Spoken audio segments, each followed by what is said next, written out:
So we're getting started with a i3 Plus, trying to print, we're printing the unicorn chest one. Getting absolutely nowhere with this thing. It will feed, I'm going to put my finger on this. You can see my finger's going down, ever so slightly, but it is going down. And it will start moving around crazily and it will spit my finger back upwards instead of going down.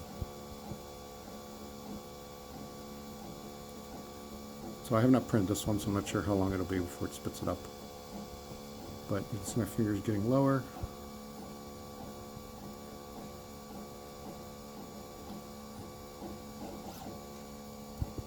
You can see I'm almost touching the white thing now. So we're definitely feeding the right direction. I'm now touching it. Just help move my finger up some. Seems to be normal though.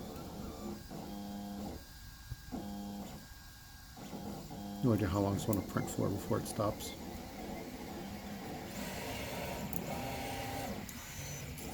I'm going to let go because it's going so crazy. See my finger on it now.